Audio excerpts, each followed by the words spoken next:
done any interviews for this actually yet? No, this will be the first one. World exclusive. It's scoop for Point One. Yes. I'm much obliged, right.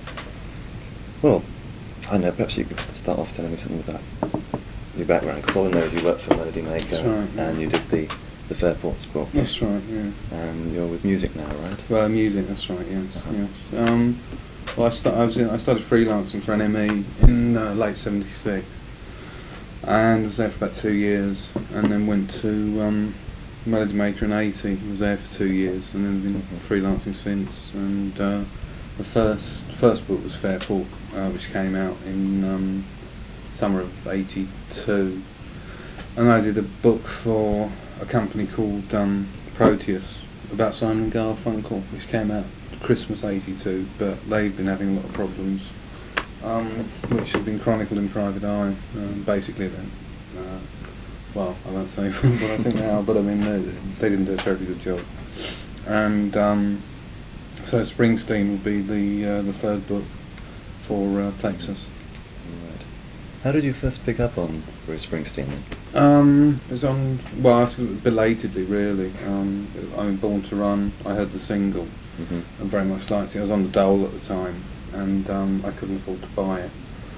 I wanted the album, because, I mean, I don't know if you remember, but singles were so terribly unfashionable in the mid-70s. It was all albums, man, by very dull groups. And it was one of the sort of strange ironies. I actually say in the book that, I mean, what actually happened was there was a nurse who used to live 2 doors away who had a copy of the album of Born to Run that she didn't particularly like, and she was after some record by a dreadful German group called Amon Düül II, who my friends used to refer to as Amon Andrews, which was, and somebody had sold me that at some drug-induced stupor at a party. And I had this thing, and I played it once, and realised how awful it was, and managed to swap it for Born to Run. So I got rid of this dreadful German double album, and managed to pick up on Born to Run. On the strength of the single? Yes. So that was like the first. I mean, it's sort of classic. I mean, I think I was actually driving out to see some friends in Norfolk, and it just came out on the radio, Born to Run, and it was just like one of those sort of classic, you know. That's perfect. Yeah, yeah. In the car as well. Cruising through East Anglia, yeah. So, does it follow then that you went to the Hammersmith show, or did you? Unfortunately, no. It was about. This is only about a fortnight after. I mean, I didn't know. I mean, I didn't get into it until he'd been and gone, so it was sort of too late. And I mean, I sort of backtracked and obviously got the first 2 albums. I mean, I remember reading a particularly Richard Williams review in the MM in about, what, we would have been '73 for Greetings from Asbury Park. And he said, because I was always like a very big Dylan fan. I mean, as you remember, there's that whole thing in the '70s where they're looking for the new Dylan, and Springsteen was bracketed as that. And I really respected Richard's opinion as a writer, and so was interested in Springsteen, but I never really sort of followed it up from the review. And then once I got Born to Run, I just backtracked and picked up. But then, I mean, I must admit, I did lose interest for about, well, from 75, 78, where I mean nothing was happening anyway, and I didn't really follow the sort of the ins and outs, I mean, I just knew he didn't have anything available. So it's the same obviously for everybody, I think. So I suppose you didn't actually see a Bruce Springsteen show until the River Tour? Yeah. But Birmingham was the first time? No, I actually saw him in the States.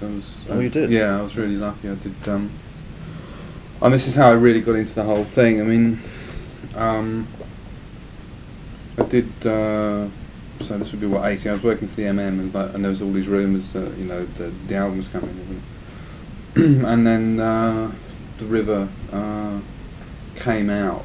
Yeah, I must have heard it. And then I was in New York doing a piece on Al Stewart for Melody Maker. And before I got on, I was very friendly with a guy called Kit Buckler at CBS, who was like really helpful. And he said, well, look, if you contact this guy in CBS New York, you'll be able to get your ticket for Springsteen. So, I did, and unbelievably actually managed to get a ticket, because, as you can imagine, like Springsteen It was Thanksgiving night, 80, so I mean like home turf, you know, it was real gold dust. And I managed to get the one ticket, and so I mean like I'd been to Madison Square Garden once before, so I was prepared for the size of it. I mean, it is an extraordinarily, I mean it's like sort of indoor Wembley Stadium, you know, it really is extraordinarily large. So I wasn't completely overawed by it, but I mean, you know, the first time, I mean, obviously Springsteen on his home patch, I mean, you can imagine the reception, particularly that Thanksgiving night, which I suppose is Christmas, you know, Christmas atmosphere. Sure. And it was just extraordinary. I mean, it really was, you know, everything you'd ever read, you know, was happening. And I mean, it was your past and present and future flashing up before you, and, you know, tears and everything. It was just wonderful. I knew it was like, you know, a real marathon show, because it was, I put quite a lot of this in the book, and then it's like, you know, they were playing, they played Then He Kissed Me, which is like, I mean, you know, it's always been one of my all-time favourites anyway, and then like the lights went down, and you hear this sort of antediluvian sort of, you know, bruise chant, you know, and they came out, and they opened up with Born to Run, you know, which was like, you know, you're just not at all prepared for, and then, you know, they finished, and then the whole bruise, and it really does sound like booing the first time you hear it, you know, and you thought, well, maybe he's not that good tonight, because you know, the fans obviously didn't like it, sort of thing. And you know, it was just incredible. And we played for 2 hours, well, over 2 hours, and they finished with like this sort of marathon version of Thunder Road. And I thought they just can't sort of, that was all set to go. And he said, well, you know, stick around, we're going to come back and do another whole set for you, you know. And they did, and came back and played for another 2 hours, you know.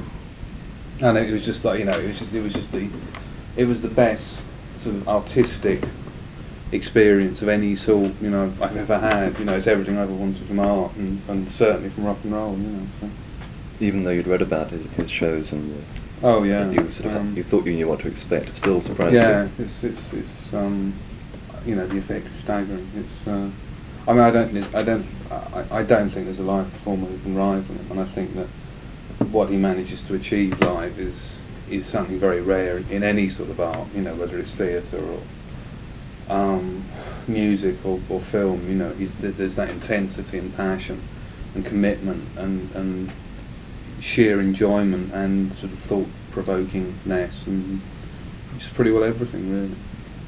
Did you get to meet Bruce then, or was it not till then? No, I didn't know. It was I mean, the show finished, and I was you know, sort of like, the plane was I've been chucked out of the hotel because RCA wouldn't pay for me to stay on to see Bruce Springsteen without Stuart's expense. So I'd hung like Thanksgiving Day is like a very family affair. I didn't know anybody else in New York, and the Al Stewart band had moved on. So I went to see, I saw Stardust Memories twice, and that was an Elliot Gould film, and then went to see the show, and then the show finished about, I suppose I was out in the garden by about 1:30 in the morning, and like the flight wasn't until about 10 or 11 the next morning, so I didn't have a hotel, like 9 hours to kill, and I bumped into this photographer who I knew, who'd been there, an English photographer, Michael Putland, who'd done quite a lot of stuff. Yeah. And he knew some people there, and we just went down and had some drinks in it's like the ideal sort of winner. You know, why don't you come down and have a drink in the village, you know? So we went down to some bar in Greenwich Village, and quite a few people had been to the show, so there was all that. And I got a cab out to the airport, and the cabbie was studying English at NYU, so he was interested. I was a journalist, so we sort of had a coffee in the airport, you know, which whiled away the time very nicely, you know. So I sort of got back, and you know, it was all in that one day, really, from like when I got up the day of the gig to getting home. It'd be the afternoon of the next day. It was just like one extraordinarily long day. And double jet lag. Yeah, you know, and sort of Springsteen in the middle was quite extraordinary. But no, I mean, I didn't actually. No, I didn't review the show because the editor had done it. He'd been to see him in LA, I think, or somewhere at the beginning of the tour, so there wasn't any need for review. But then when the dates were announced, he was coming in, which would have been spring '81. I was to do something on him. It's a sort of retrospective, and Paolo Hewitt was going to do the interview. I remember. Now what happened? You went to Europe, didn't That's you? right, yeah. Then the dates were cancelled. And then what I had to do was like really expand what I'd already done, because they set All the aside, time. yeah, they set aside something like 6 or 8 pages, and of course, like obviously, the majority of those are going to be the interview, which never happened. So I wrote a lot to cover it. I think I really can't remember the chronology, but anyway, so that's where like the sort of the basis for the book came from, which is like trying to explain why I felt Springsteen was important, and looking back on what he'd done. And then when the tour finally happened, it was a toss-up. I mean, like Paolo and I were the two main sort of fans on the paper, and then he was to go to the Paris gig, or I could have gone to Amsterdam, but it was like my best friend was getting married in Wales, and I was the best man, so I had to blow out. I mean, it was very touch and go. But on the other hand, I thought, well, I have seen him in New York, and Paolo's never seen him. So, and then he went, and then I mean, either Amsterdam or Paris got blown out. I can't remember. But anyway, Paolo got to meet him and did the interview. Got me his autograph, and then he came over, and I went to, I think, 3 of the Wembley shows. I did Manchester. I reviewed Manchester, and then went to 3 of the Wembley shows just as a punter. And then I think the last night at Wembley. Oh, there's a funny thing. Yeah, the last night at Wembley. No, I'm sorry. I should have checked all this out. It's just sort of thinking back. The middle night at Wembley I went, and we had like really good seats. I think I paid for the 2 nights, then I managed to place some tickets for the last night from CBS. Anyway, sorry, this is all. That's okay. Garbled. I got tickets. Right, we sent off tickets for 2 nights, and for the original shows, and they were cancelled anyway. So we had like really good seats for the first night, which was great, and then managed to get some tickets for CBS for the middle night. I went along, and then I bumped into Dave Marsh, who got us backstage, and met Landau. And I think I'd met Landau the first night. Anyway, we sort of chatted, and he said, "Oh, you're coming along to the last night?" And I said, "Well, I'd love to come, but I've got tickets to go and see Lonnie Donegan." And he sort of looked at me, and said, yeah, fine. So I said, I'm sure you understand the pressure. He said, oh, yeah, right. So Paolo says, idiot, I mean, what's this with Lonnie Donegan? I said, oh, it's like, first record I ever bought was a Lonnie Donegan record. I've never seen him live, and he's playing in Woolwich, I've got to go and see him. And he said, but I mean, Landau doesn't know Lonnie Donegan. I said, oh, he's bound to know. He probably didn't have no idea, So anyway, I sort of felt, I suddenly thought, what an asshole, So anyway, I think I got back in touch with Kit, and I said, I'm terribly sorry, if you see John Landau, can you just say, oh, that's right, that's right. I've met Landau in Manchester. He was at the hotel, and we met, and we were introduced, and he was a really nice guy. I was very pleasantly surprised. And he said, oh, coming along so good, and hope to see you in London, all this. And then I met him, and we got backstage first night, and he actually remembered my name without anybody prompting. He said, oh, hi Patrick, how are you? Which I thought was like really good in 10 days, considering, the number of people he must have met. And so, and he was very pleasant. So anyway, I sort of got over the Lonnie Donegan thing and went along the last night and was hanging around. And it was the same night, I think, that when Nick Kent did his NME piece, that very weird piece he did. Back page or something. Yeah, and he was hanging around there. And there was Paolo, I think tonight Costello was there. There was Paolo, Roy Carr, Kent, a lot of Mike Nichols from Record Mirror is a big Springsteen fan. No, as you were, Mike Gardner from Record Mirror is a big Springsteen. Mike Nichols is a prat. Mike Gardner is a very nice guy. And we're also hanging around, and Barbara Carr came out and said to me, would you like to come back and meet Bruce? And I said, nothing else to do, it's 3 o'clock in the morning, why not?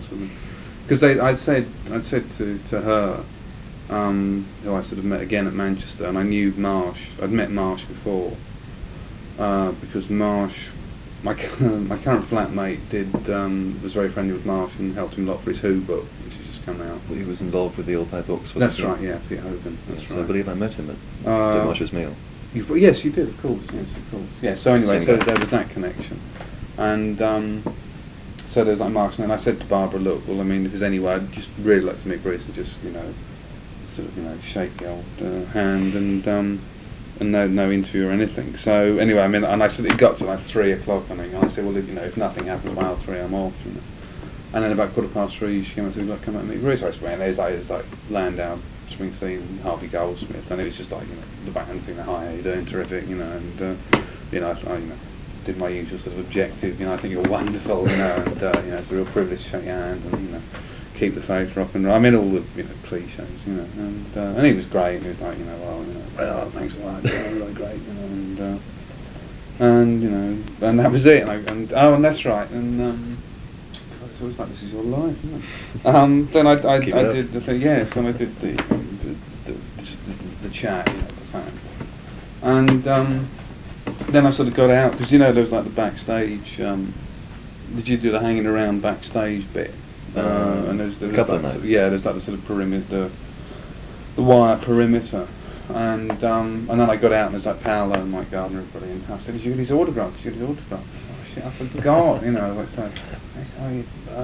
So he said, "Well, look, we might as well hang around because he's bound to be coming out at some before too long." So like we're hanging around, and then the van came up, the Mercedes, the window, and we formed an orderly line.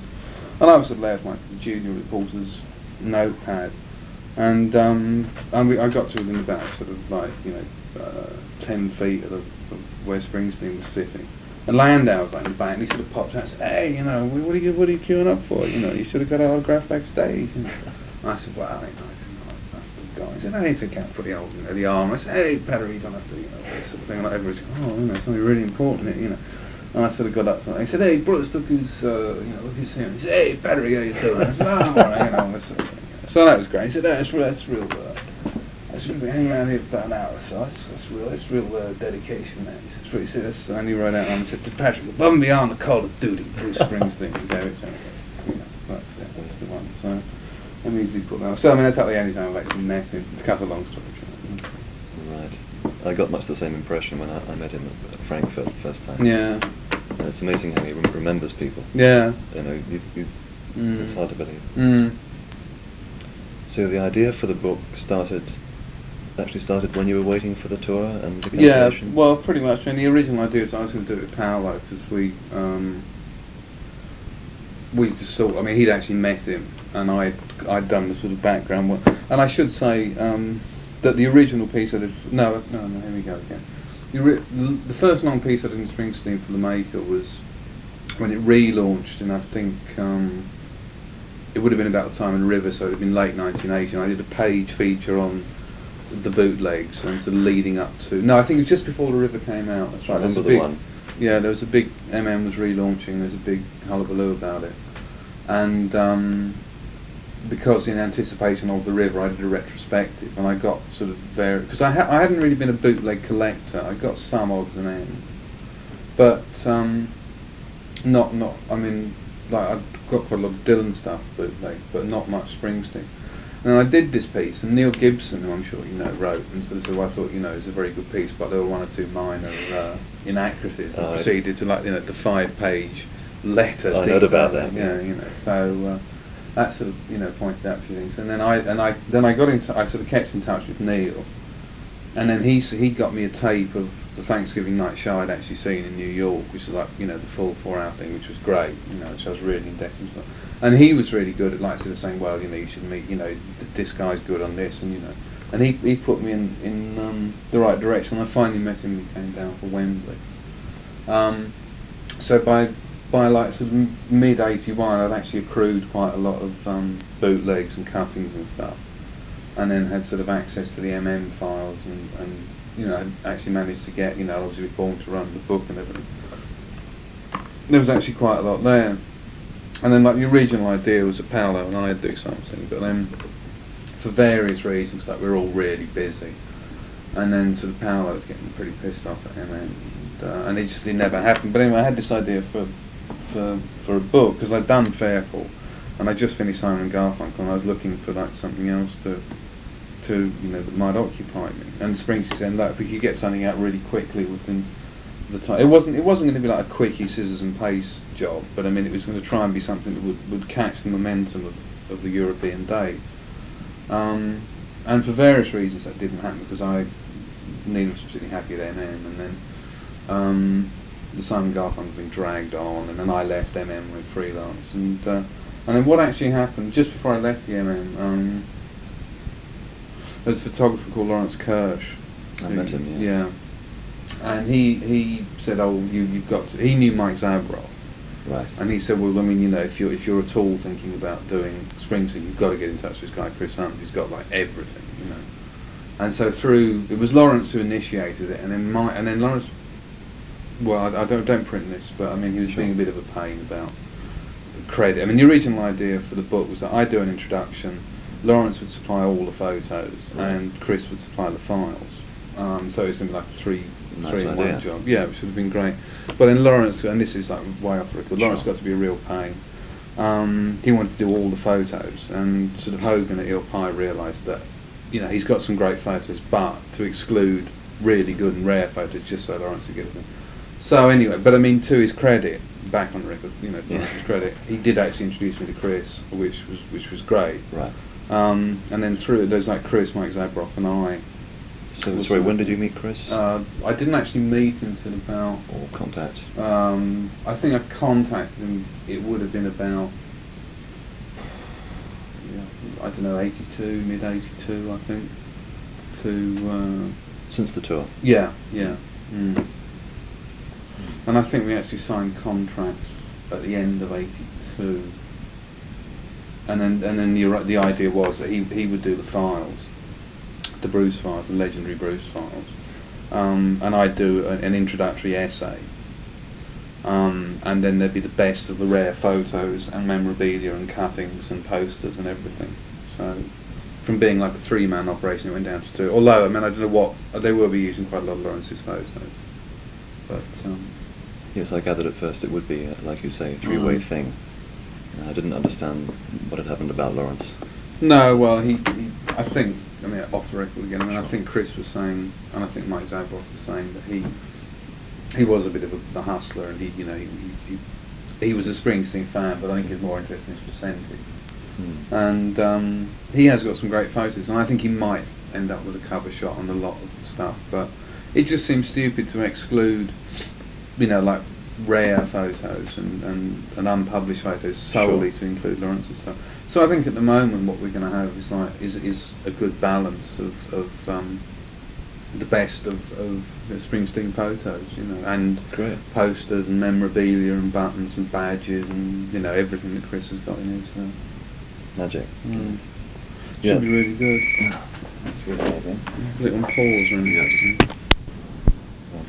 Wait, where were we?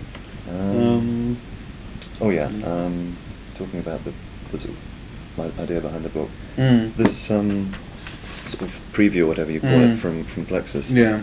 It says that the book is not a Springsteen biography. Now I take it you're deliberately avoiding that angle, so that you will avoid. Well, you're going to get inevitably. You're going to have comparisons with Dave Marsh. Well, yes. I mean, was that the idea?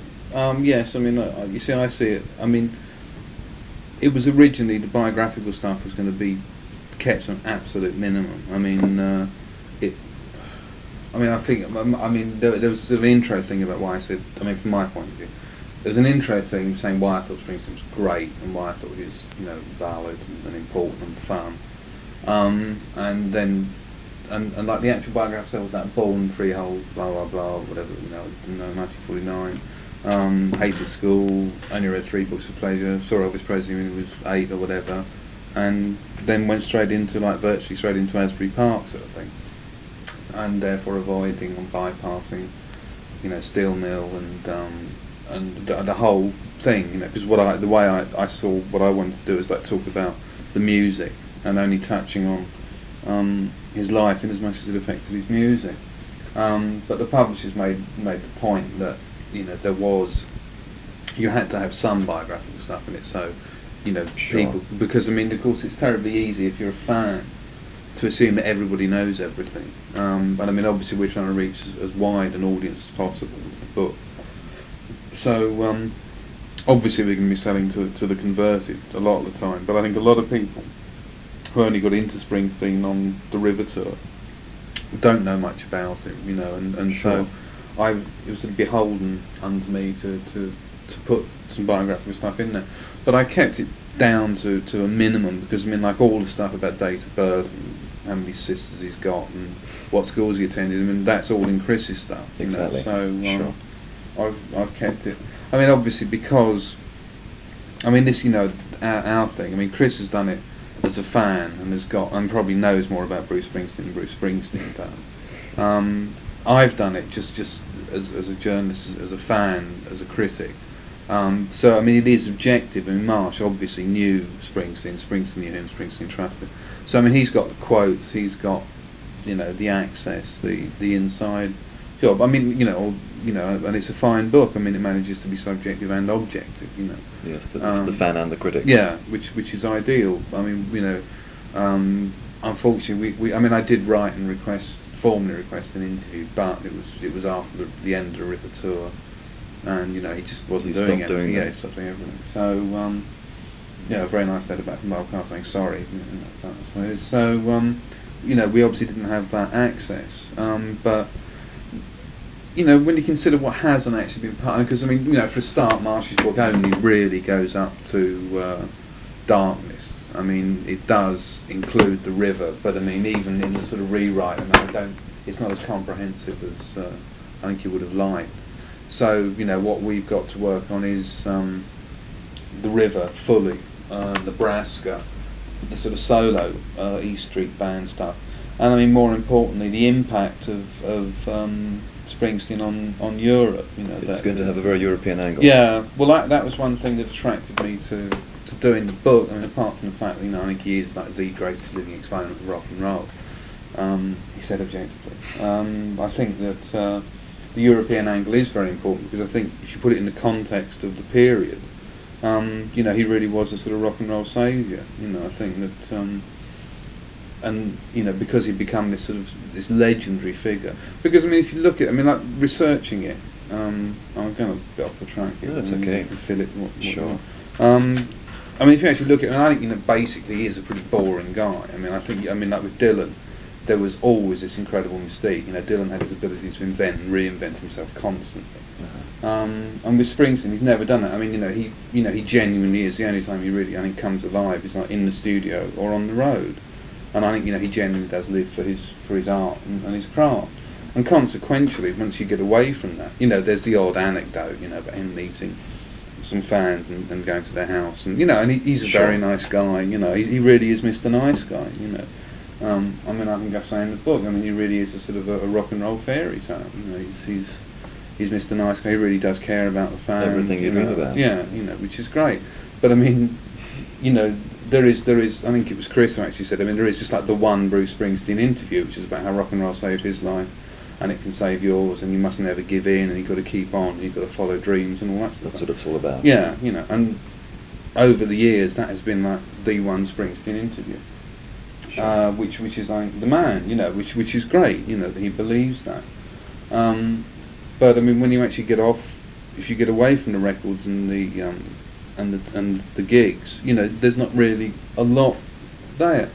So I mean, this is obviously very, very simplified. I mean, anybody who writes material like that, is not as simple as that.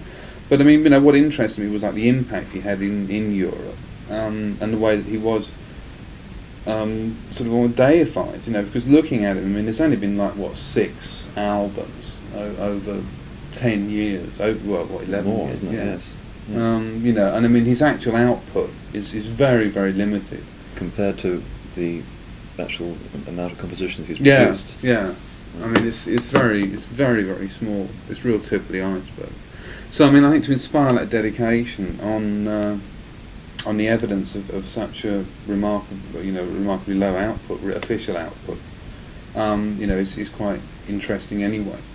Then the effect he had in Europe. You look at the music at the time. I mean, like the impact of punk had died. I mean, all the old. I mean, Dylan was going through this religious thing. I was making basically dreadful music. I mean, the Stones weren't really doing it. I mean, and then the new romantics. I mean, everything was getting terribly fashionable and terribly style sort of conscious, and the music seemed to be very much taking a back seat, and particularly like what I call rock and roll, which is like kick-ass, hard. Sure. stuff, you know, and like the American idea of rock and roll was just terribly vacuous, sort of stadia orientated, you know, Journey, REO Speedwagon, yeah, AOR crap, you know. And I mean, I think with Springsteen, you know, you just had this sort of massive commitment and infusion of enthusiasm and you know, caringness. I mean, he cares about his music, he cares about his fans. And I mean, you know, after seeing those European shows, I mean, I think everybody who saw them just thought, well, I mean, this is the guy. I mean, I remember like people like Lyndon Barber at the Melody Maker, who like was a real sort of what we used to call sort of bleak and industrial sort of character. You know, he really used to enjoy all this, you know, Joy Division and Throbbing Gristle. Yeah, oh God, Throbbing Gristle and Cabaret Voltaire and all these, you know, awful people. And he went to see him in Brighton and just said, well, it's, you know, probably the best show I've ever seen, you know. And he sort of, and like just the effect it had on people was quite stunning. So I mean, I thought that was interesting. So I mean, that was sort of part of the, I mean, like, you know, part of the reason for doing the book was like taking Springsteen as the prime exponent of American rock and roll, and sort of saying why, you know, I mean, it's like school essay time, you know, why I think Bruce Springsteen is the prime exponent of American rock and roll, discuss. You know, and that was really sort of what I've done, you know. But I mean, I've done it. I mean, it is objective and it is critical because I mean, I think he has done a lot of. Well, no, he hasn't. He hasn't actually done a lot of stuff. But I mean, there have been moments in his career that haven't been, you know, great. Sure. So it's like a sort of chronological thing from Asbury Park up to Nebraska, touching on, putting him in some sort of context of American art. I mean, like the movie influences I touch on, and right. The way that, you know, I think there are certain, like certainly sort of John Ford. You know, there are certain scenes in Springsteen songs that are very, very visual. You know? So I think that certain stuff like Edward Hopper's paintings, some of the writings of James Agee in the 30s, and obviously Steinbeck on Nebraska, the elements of Scott Fitzgerald. You know, that's interesting. He's very sort of. I mean, for somebody who's a sort of self-confessed non-intellectual.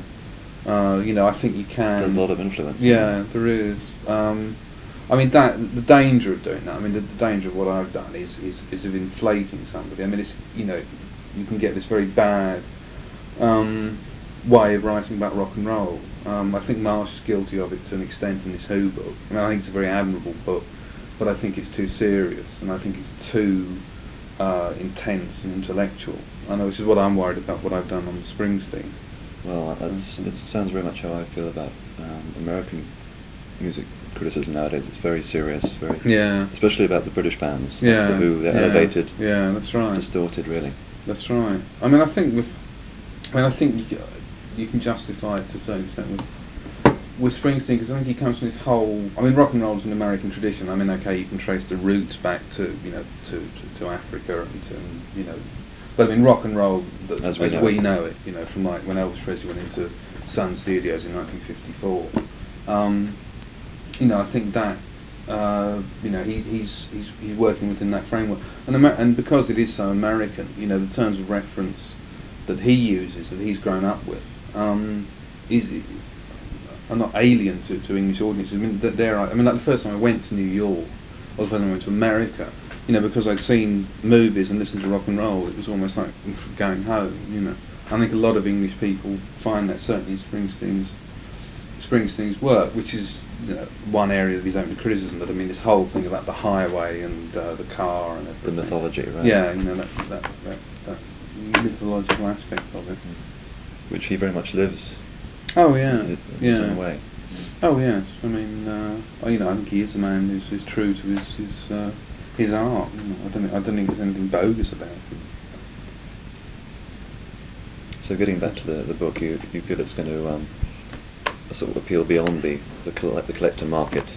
Yeah, I hope so. That was my initial impression. Yeah. It's going to be very much the collector market as against the biography.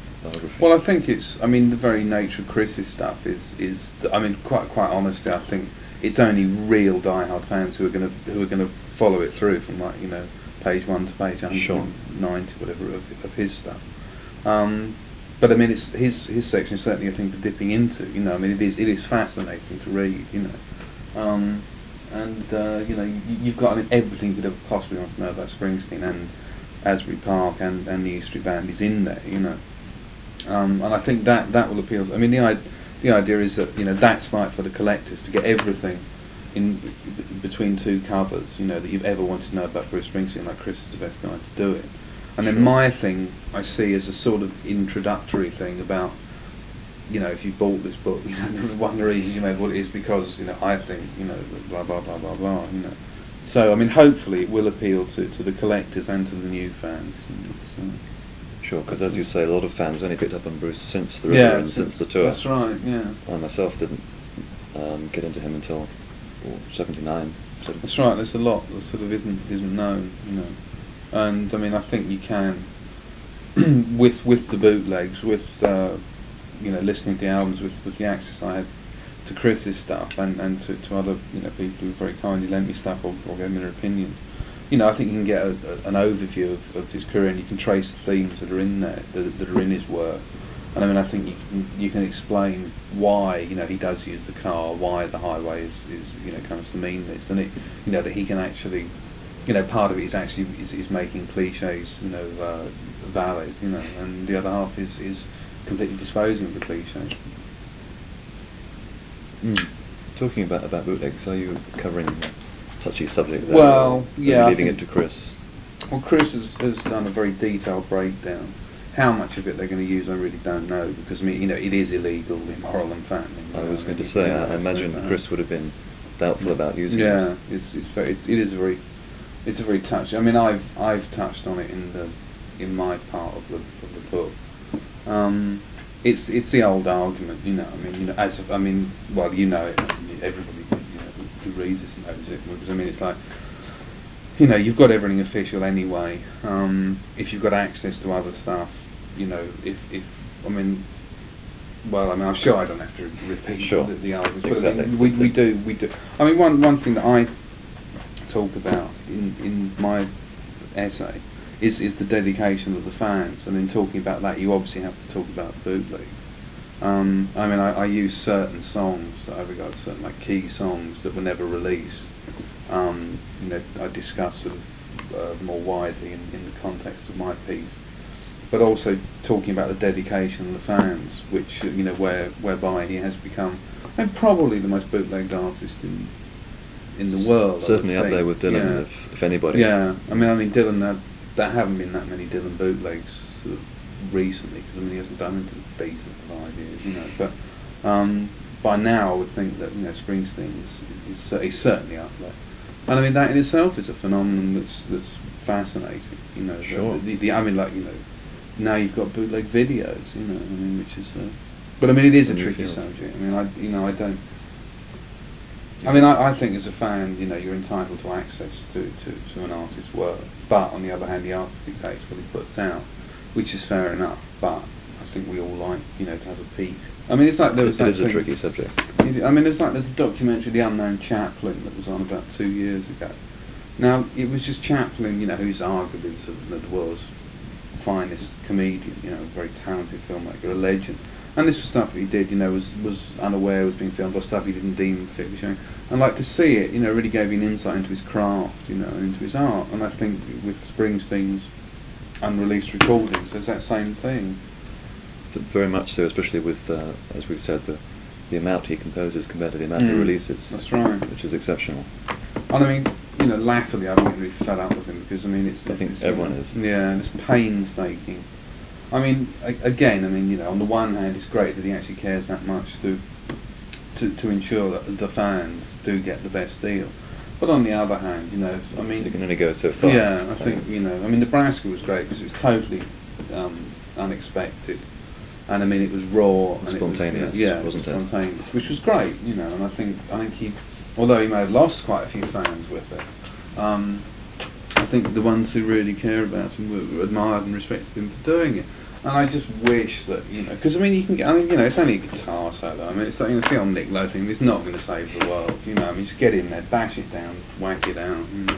You don't think he's taking himself too seriously? You wanting to make the ultimate rock and roll album? Well, I think you can. I mean, because you know, it's changing so fast. I mean, there's so many aspects to it now. I mean, you know, I mean, when I was writing, like the last part of the book, I mean, I deliberately wasn't listening to Springsteen, because I mean, you know, I'd listened to it over and over again, and I just wanted something, you know, so I was listening to like this guy Billy Bragg. It's just, you know, a guitar, an amplifier, and a man, you know, and then just getting in and doing it. You know, I just went to see him yesterday. He's very good. I mean, he's not great, you know, but I mean, he's just very good. And it's raw, and it's you know, lyrically good. I mean, Costello, you know, he's at least one album a year, at least 2 singles a year, and probably, you know, half a dozen gigs you can get to see him, you know. And I think interesting comparison. Because I think he exercises the same care, you know. But I mean, you know, he's actually doing it, and I mean, you know, at the end of the day, it's only an album. I mean, quite honestly, I'd rather have dust notes and sort of, you know, muffled lyrics or something, and actually have something out than just sit and wait for 3. Because I mean, I don't. I mean, like Paul Simon, you know, he spends, you know, 5 or 6 years making an album, and I mean, like, you know, Hearts and Bones. I mean, you know, technically it's brilliant, you know, but I mean, emotionally it's just absolutely sterile. You know? I mean, and I think there's the danger. I mean, like, you know, you listen to Springsteen, and I mean, you sort of, you know, what sounds terribly spontaneous, you think, well, Christ, that's probably about the 49th take on about the 11th day of recording, you know, and you still think, well, you know, come on, let's just do it. Yeah, what I felt about the River, for example, was even though it had that sort of radio feel to it, sort of live feel, it was somehow sort of too perfect, too crisp. That's right, you know? I think that's you only sort of broke out of that on tracks like Sherry Darling. That's right, which sort of almost live in the studio. Well, that's right, and you think, well, I mean, it sounds live. I mean, you know, possibly it was, but I mean, you know, I mean, I think Chris was saying, I mean, there's like, you know, they spent weeks just getting the drum sound right, you know, and you think, well, for goodness sake, you know, you hit it, you know, and if it doesn't fall over, you know, get it on tape. I suppose it's almost inevitable with such a talented, virtually legendary session band. Wow. I mean, then, yeah, they're not exactly sort of. I mean, they're not going to start playing, you know, bum. I mean, rehearse. They're professionals. You know, they are professionals. And I mean, you know, just get in there and do it. You know, I mean, like the live album, for goodness sake, you know, how long do you have to wait? That's I think what every Springsteen fan wants, you know, right now and for years. But again, I've got the feeling he's maybe waiting for the perfect show, like the perfect album. That's right. I mean, it is. I mean, God knows it's different enough for him, because I mean, he, you know, everybody expects so much. But I mean, he proved he could do it for Nebraska. But people didn't necessarily want the wall of sound. You know, they were happy to settle for whatever he had to offer. And I think that, I mean, like, was he Born in the USA? Isn't he? I mean, it sounds like, you know, a great rock and roll song. Everyone says it's one of his best. Yeah. So I mean, okay, and I'm sure, you know, after 4 weeks you could probably get it, you know, absolutely perfect, or 4 years. But I mean, you know, give us a break. That's it. You know, we haven't got forever. No. And besides, I think many people feel that in many ways, he's created his perfect achievement with Born to Run already. Yeah. Certainly the older fans. Yeah. I mean, I actually think The River is probably the perfect album. I think there's, you know, something for everyone there. But for impact on the music business, you know. Oh yeah. Born to Run was like one of the top albums of the 70s. Sure. Yeah, but funnily enough, I mean, listening back to it, I think it's rather like Sgt. Pepper. I think it's so much of an album of its time that I don't think it actually stands up that well. I mean, I think it's. You think The River has better staying power? Yeah, I think so. I think there's diversity and the scope to The River. There's the maturity that he lacked on Born to Run. I mean, Born to Run, you know, is very much an album of its time.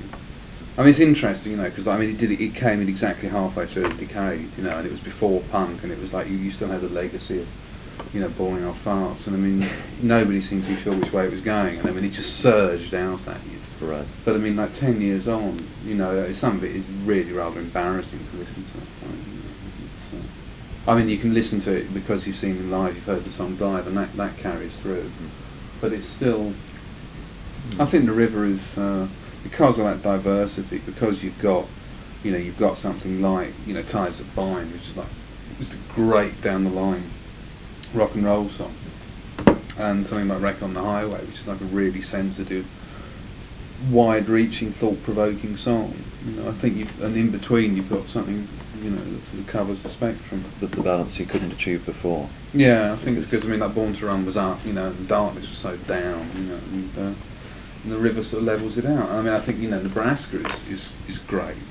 Because it's different again. Yeah, you know, and he's proved he can do that, you know, and obviously the pressures on him are are intolerable to come up with something, you know. But as well as his own pressure. Yeah. Well, yes, exactly. As well as his own. But I mean, I think he's proved he can pretty well handle it. I think most people are confident, you know, that whatever he does is going to be good, you know. Mm. I wonder what the next album's going to be like. Yeah. Will it be a mixture of Nebraska and the river, or? I don't know. I should think. I mean, I would think he'd have got the Nebraska system. I would think he'd do. I mean, it's just interesting that, you know, why he did it, and I mean, the way that you know, it came about. That I mean, you know, the Guthrie book was a tremendous influence, and I mean, like, you listen to it, and I mean, it's very, you know, the elements. I mean, again, like, you know, in the sort of scheme of American art, 20th century. I mean, like, you know, the shadows I find sort of hovering over it, like sort of Hank Williams and Robert Johnson, and obviously Guthrie, you know.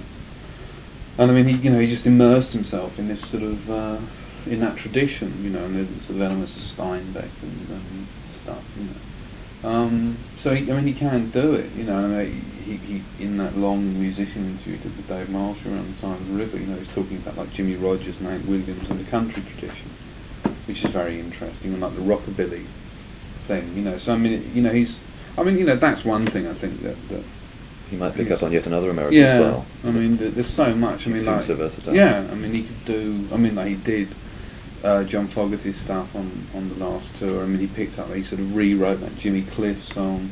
That was amazing. Yeah, I mean, fabulous. The Elvis stuff, like Tom Waits, Jersey Girl. He's very blotting paper. You know, he seems to be able to get it in. But it I don't know what it is that makes him want to do it. You know, I would have thought that his musical heritage was such that he could just pick and choose, and that because he is a fan. I mean, you know, he does know a lot about music, and I would have thought he could have, you know, just sort of thought, okay, well, you know, maybe there's a country style thing we could do here, or whatever, or even soul, you know, R&B, whatever, you know, but. You know, it's interesting to think what John Hammond might have thought of Nebraska, since that's how he originally envisaged him as a folk singer. That's one point I made. You know, I think he'd approve. I'm sure he's still alive. You know? Sure. I think or somebody else said he was dead, but I haven't. I heard he was actually refused admittance to one of the Wembley shows. I don't know if really? that's true. Yeah, he had a lot of trouble getting into CBS London. I know that. Because nobody's ever heard. Everybody knew he was either dead or resigned. Retired. Who is this guy? Right? Yeah, somebody suddenly realised that, you know, without this man they wouldn't have a job. So, but as far as I know, he's still alive. But yeah, I mean, I think that is how he did envisage. It's sort of like come full circle in that. Yeah, yeah. Can I get you another drink? Yeah. Or coffee, or a lager or something? Oh yeah, lager would be nice. Doesn't get a cold anyway.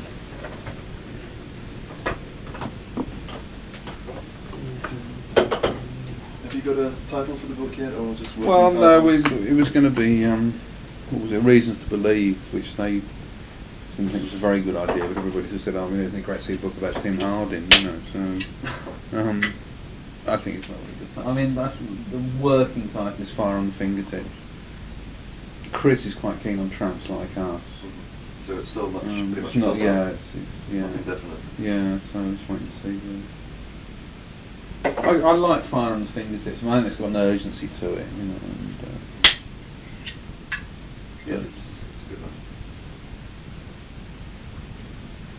You've got to keep it fairly short for like the cover. They don't want anything too long. We can't have the Welling or something. Yeah, right. Yeah. Incident on 57th Street. Great, thanks.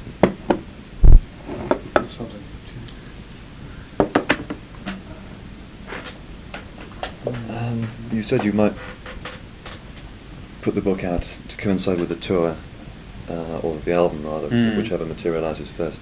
Are you going to risk waiting for that though if it doesn't materialise? I've got to go and see the publishers next week. The last thing we sort of agreed on before Christmas was that they're aiming for an early summer publication. But if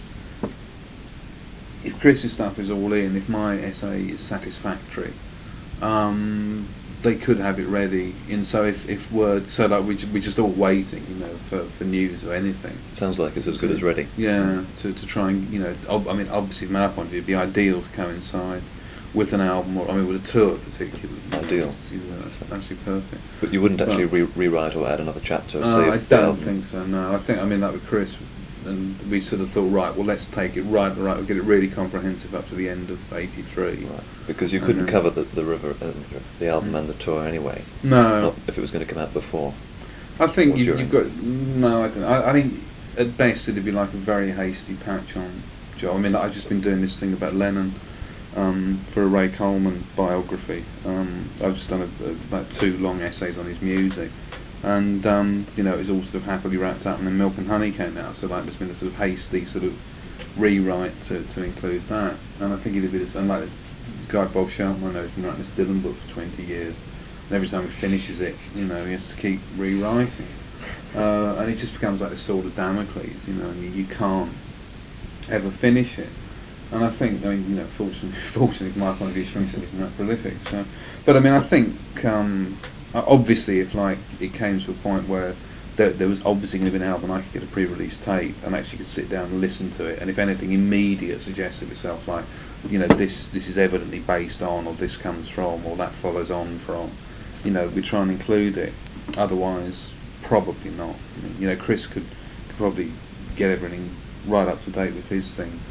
And I try and do it. That would be easier. Yeah, and I try and do it as best I could, but we could probably manage something. But I mean, I think we sort of said ourselves, right, well, you know, we got up to the end of '83, which includes Nebraska and like his last known sort of live work and everything. And you know, the solo band stuff. Yeah, and if anything else crops up, you know, we'll do our best to incorporate it. But and I imagine you'll be covering the new album and tour for the papers anyway. Yeah, I hope so. You wouldn't necessarily want to repeat yourself. No. I mean, I'd very much like to. Well, I mean, ideally get an interview and, you know, go through it. I hope so. Wouldn't mind one myself. Yeah. Never actually thought of just ringing up and asking. Well, that's the way to do it. It just depends. You never know. You also wrote the Springsteen Appreciation for the History of Rock. Yeah. Which I got hold of. Was that? Did that have anything to do with the book, or was it just coincidence? It was sort of coincidence. I mean, I didn't. They changed it around, but I wasn't that happy with it. They changed it. They commissioned it from you. Yeah. They originally asked me, because I did some stuff for them last year, like Jackson Browne, Chris Christopherson, Paul McCartney, and Fairport. They asked me and stuff. So I've been doing quite a few things for them, which has been quite nice. And then they asked me to do Springsteen, and I was like, I just right up to my neck in the book, and the last thing I wanted to do was to do Springsteen. And then they held on to it for some reason, because the schedule had been changed around a bit. And then they asked me. I think it was late last year, and it was the time I'd finished the book. I'd got all the readers' reports. I'd sort of rewritten it to my satisfaction, and I'd had sort of quite a long break from it, and I just thought it'd be quite good to do something. And I did it, and then they changed it around a bit, and I wasn't that happy with it. I think it trivialised. I mean, you know, the problem is it was like 2,500 words, and I'm trying to cram it in. It's a difficult. Thing to do. So yeah. I mean, there've been various sort of potted attempts. Potted Springsteen. That's right. His histories and so forth. I think that had the dubious honour of being the first book. I think it did. Yeah. I'm not sure. It did. Yeah. George Tremblay. Is there anything about? Have to ask Springsteen fanzines in the book.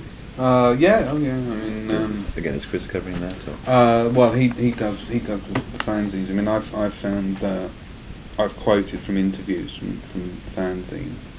I sort of touched on them in the thing about the fans' dedication to Springsteen. So they're certainly in there. I mean, it's one thing. I mean, it was mainly just sort of using quotes. I mean, there's a long interview with a Swedish fan, I think, from. I'm sure I thought it was Point Blank. Some Dutch. Was it Dutch? Yeah. I think during the tour. Yeah. Dutch. He was just talking about Guthrie and John Fogerty and. That was a good one, I think. Even though the idiom wasn't exactly. Yeah, right. Well, I used quite a lot of quotes from that to back up certain arguments. So you found the fanzines sort of useful? Yeah, I'm very. I mean, I did a piece for Music newspaper about fanzines and said, you know, they're so useful for rock journalists, because I mean. Oh, I haven't seen that. I'd like to see it sometime. Yeah, it's only a short thing, because there's the Elvis Costello Information Service, and Dylan People, and some Beatles thing I did something on. And I mean, what's so good about them is that as a rock sort of hack, I mean, you have to try and encompass. Well, I mean, I particularly like to try and write about as wide a range of music as possible.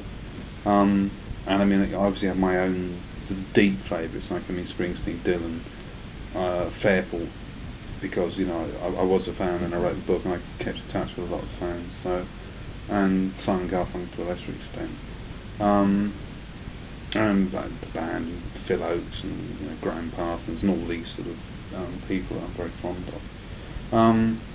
But I mean, I suppose the rest of my knowledge, I mean, it's pretty comprehensive in the sort of rock and roll areas. But what's so useful about fanzines is there are like people who just live and die for one particular act, and that their researches and everything just proves so useful in if you want an article, if you're trying to come up with an article with a different slant on it, or just learning stuff about a particular artist, very, very useful to read about. I mean, there's a guy. Have you ever seen a magazine called Omaha Rainbow? Yes. I mean, this sort of complete obsession with John Stewart. I mean, which I must admit, I think it's a bit misplaced. He could devote his energies far more constructively elsewhere. But I mean, and in fact, I mean, apparently, hasn't it? I think it's probably stopped now. But apparently, it used to be like a monthly Syd Barrett newsletter, magazine. And I mean, the guy hasn't been seen in 12 years, and that's real hero worship. That really is. But they're very interesting, and I find, I just find it really interesting because I mean, if you're doing an interview for a paper, it's got to be really topical, and you can't really sort of spend time going back, farther and farther. Researching, I mean, and the artist wants to concentrate on what's happening now. But whereas the fanzines, I mean, they've got that sort of slightly obsessive element to them, and can go back, and can sort of say, on December the 11th, 1975, so and so happened, sort of thing, and which is like, is very interesting, and it's very useful, and it provides a service. I think the only danger is that it does become an obsession. Yes. And I mean that, to the exclusion of everything else. I mean, I found, I must say that a lot of Springsteen fans, it's been that sort of tunnel vision, and if they're like anybody else, it's sort of Jackson Browne, or it's People, or Tom Waits, similar sort of thing, which is fine. I mean, that's their bag, Yes. But I just think that, the great thing about rock and roll, about pop music, is that there is this sort of diversity, and I don't see any reason why, you can't like sort of, Billy Bragg, who we're talking about, and Bruce Springsteen, and Costello, and, whoever.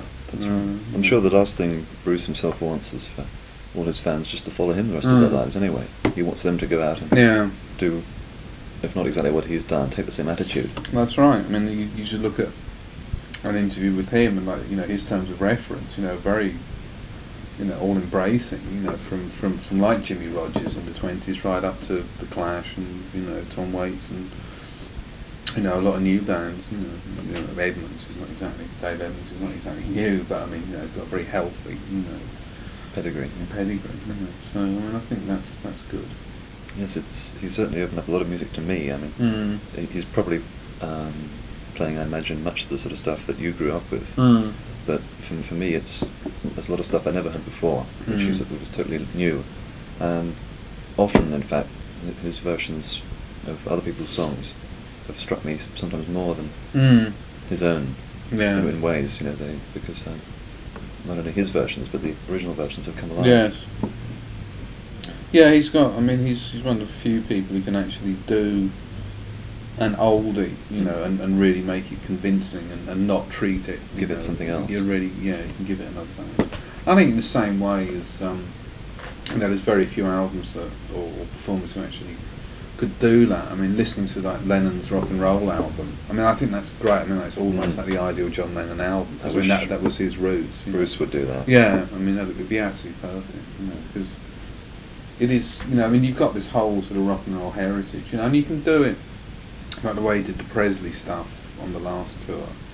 I mean, again, it was all a bit reverential, like that Follow That Dream thing. I did find a bit sort of cloying. He certainly reveres Elvis. Yeah. Well, there for the grace of God. I mean, it's an interesting case.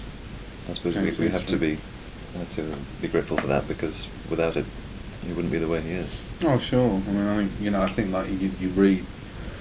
I mean, this is, when Elvis Presley appeared on television, like in in the mid '50s. I mean, like it just sired that whole generation. I mean, Paul Simon, Billy Joel, Springsteen, and all of them said they were just, that's Ed Sullivan show. Yeah, I mean, that was it. Like one show did more to sort of,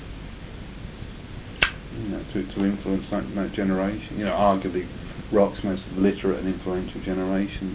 Was inspired by like one appearance. It'd be interesting to see what happens, whether people who saw, for example, Rosalita on the Whistle Test, which seems to have had a similar effect. That's right. In ways on more recent generations. Yeah. Probably isn't that direct though. I mean, it's maybe the people who saw it that much older and are too not set in their ways, but I mean... You don't imagine them going out picking up guitars? I don't think so, no. I don't think Springsteen appeals to that sort of audience. I think it's... more intellectual, do you think? Yeah, I think it's more intellectual. It's an older audience, I think. I mean, like certainly at the UK shows, I mean, I would say the average age was, late 20s, early 30s. People who've perhaps tried other forms of music. Yeah. Maybe a little bit jaded, or. Yeah, I don't see him as the sort of the figurehead of a music revival. Of making people actually do it. I mean, I think punk was. I think just seeing. The fact that anybody could do it. That. He's not really fashionable like punk was. He couldn't create something in Britain the way music. Well, it's interesting. Yeah, I mean, it's interesting what he actually weathered. I mean, in a way, it was good that he didn't actually release anything for 3 years, because I mean, you could have drowned in the. Yeah, because there was that tremendous upheaval. When I was doing the Simon Garfunkel book, I mean, Paul Simon played. Was it London Palladium in November '75, and like quarter of a mile down the road is the Sex Pistols' first ever gig. And I mean, there again, halfway through the decade, you had that sort of dichotomy, and I think with Spring, I mean, I think the thing with punk was they realised they didn't need, idols. They could make their own. And they certainly didn't need American idols.